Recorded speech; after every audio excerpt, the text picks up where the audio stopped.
During the early stages of the shelter stay, there is no way to predict definitely the best time to leave the shelter. Emergence depends upon several variable factors. Primary consideration must be given to the existing conditions inside and outside the shelter. Radiation levels inside the shelter will play a large role in determining the length of shelter stay. Other important factors to consider are overcrowding of the shelter occupants,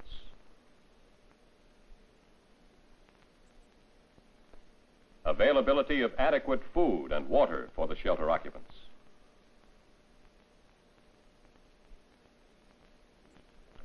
sufficient medical supplies for the shelter stay,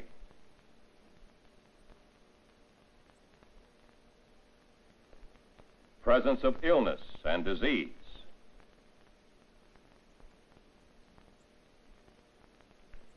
and of course, high temperature and humidity readings would be significant. Shelter emergence will depend on all of these in-shelter factors. In addition, any management decision to emerge from the shelter must be based on the following conditions outside the shelter: radiation levels outside the shelter and radioactive contamination,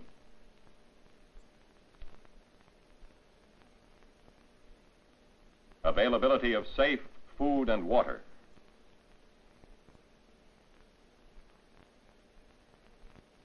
availability of safe and adequate lodging facilities,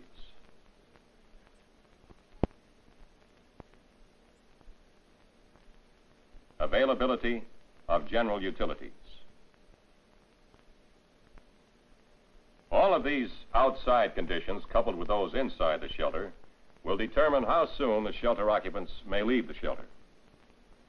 When radiation levels are low enough, monitoring teams can be sent from the shelter to the outside to gather radiation data. When radiation levels will permit, special mission teams can make short trips outside the shelter to replenish food, water, medical supplies, and other items which will make the shelter stay more comfortable. The success of these special missions will depend on adequate planning. Now, Pete, how'd you like a change of scenery? Can't say is that mine. What's up? Well, from all reports, it looks like it's safe to take a trip down the outside corridor. I discussed this with Control Center. The radar officer says you're not to exceed 5 Roentgens. How far do you want us to go? Well, I want you and Jimmy to go down that hall to the first left turn, and then as far as the elevator. And I mean just that. As far as the elevator, and no farther. Whatever you say. But there's a Jim Dandy cafeteria right upstairs with loads of goodies. Sardines, soup, canned ham. As far as the elevator, understand? Understand. Well, is that it? That's it. You and Jimmy shove off as soon as you're ready. Right. Come on, Jim. We got a big hike ahead of us. This is the first stage of emergence. Just down the hall, turn left, and as far as the elevator. It may not seem like much, but it is a big step. If the RADF monitoring team's first probe into the area outside the shelter shows that the radiation level is low enough, the manager may deem it advisable to send out a party to secure needed supplies. Nice low readings all the way, right up to the elevator. Good, good. I talked to Control Center this afternoon. We got permission to get some supplies from the cafeteria. Well, that's good news. Little diet change would be pretty welcome. When do we go? Well, first of all, you don't. And neither do you, Jimmy. But Pete and I know the layout of the cafeteria. We should. We've been eating there for about 2 years. Well, I know, but you had some extra exposure last night. And I want to rotate as often as I can. Harry, you're going to be leader tomorrow. Now, I want you to get 5 volunteers. Jimmy and Pete, you can brief them on the location of the supplies. Oh, yes, Pete, I need a monitor. Chick Farmer. Good. Now, Harry, I want you to tell everybody to keep an accurate list of everything they get. Susie, where's that It's right roster? here. Miss Lambert took Pat Wilson off the list. He was running a temperature this morning at sick call. Nothing serious, but he felt a little droopy. Oh, I see. Well, I didn't know that. Well, she's right, of course. This is just a list of my suggestions, Harry. Chick Farmer's asleep. You can brief him in the morning. Oh, we'll check with Chick first thing, get him squared away. Right, Jimmy? Right. Now, Harry, I know getting the groceries is very important. But if you find that the levels are higher than we anticipate, I want you to come back, and fast. Okay. Listen, as long as Wilson is under the weather, do you mind if I take Phil Keating? I think you'd do him a lot of good. Oh, that's fine with me. It's your party. I got you set to go at 10:30. That'll get you back here in time so we can monitor the supplies and have a new menu ready for lunchtime. Okay, I guess that's it. Has anybody got anything to ask? I do. No, go ahead, Susie. Well, I know it's no news that it's pretty warm in here, and a lot of people have been getting headaches. Nothing drastic, but the aspirin supply is getting a little low.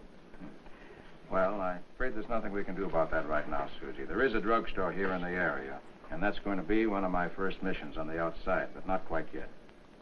Oh, anything else? Okay, that's it. Let's get some sleep. Emergence and its control are the duties of the shelter manager. As radiation decreases, each trip can become longer and farther afield, but it must be a gradual process. New supplies of food and medicine are not only important to physical needs, they provide a valuable morale booster. However, an emergence that is too early or too long could be dangerous. As reports are received from Control Center, the manager must evaluate the conditions outside his shelter in respect to the needs of the occupants within the shelter. Each mission must be planned with detailed, greatest care. Well, Harry, I guess congratulations are in order. That was a big success yesterday. Susie, did you see those kids tear into those sardines? I did pretty well myself. Now, you say the levels were low. Yeah, even better than we expected. We would have been okay for almost twice the time.